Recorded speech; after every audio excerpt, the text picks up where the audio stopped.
आम हूँ 10वीं श्रेणी छात्र। मो ना सुब्रत कुमार सेठी। आम ग्रीन हाउस मॉडल विषय किसी कहवाक चाहूँ। यह हूँ ग्रीन हाउस इफेक्टर मॉडल। ग्रीन हाउस प्रभाव हूँ प्राकृतिक प्रक्रिया जो पृथ्वीर वातावरण प्रणाली ग्रीन हाउस गैस गुड़िक जपरिक कार्बन डाइऑक्साइड, मिथेन, नाइट्रोक्साइड द्वारा उष्ण अवरोध कर पृथ्वी को उष्ण करे। यही प्रभाव पृथ्वीर तापमान रक्षा कर सहायक अटे, किंतु अतिरिक्त ग्रीन हाउस गैस उत्सर्जन होगा फल वैश्विक उष्णता वृद्धि घटी था। ग्लोबल वार्मिंग वृद्धि घटी था।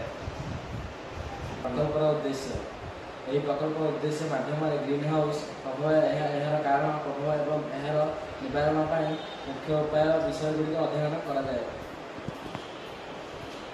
मुख्य विषय वस्तु ग्रीन हाउस प्रभाव सूचना यह केमिति लक्ष्य काम करे।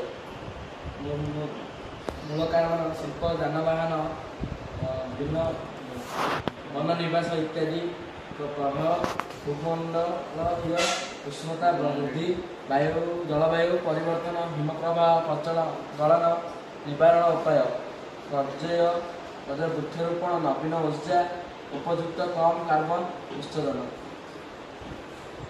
प्रभाव ग्रीन हाउस प्रभाव पृथ्वीर उष्ण वृद्धि मूल कारण अटे। यही प्रभाव वैश्विक उष्णता वृद्धि, जलवायु परिवर्तन, बन्या, खरा एवं हिम प्रभाव गलन समस्या उत्पन्न करुछि। यही प्रकल्प माध्यम आम ग्रीन हाउस प्रभावर कारण, प्रभाव एवं निवारण उपाय विषय अवगत हो पारिछु।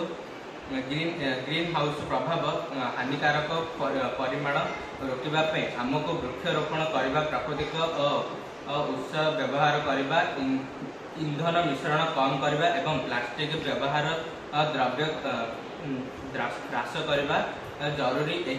यही पदक्षेप अनुसरण कले आम पृथ्वीर जलवायु संतुलित रखिपार और आगामी पीढ़ी एक सुस्थ परिवेश गढ़ी पार। प्राकृतिक सुरक्षा करने समस्त दायित्व।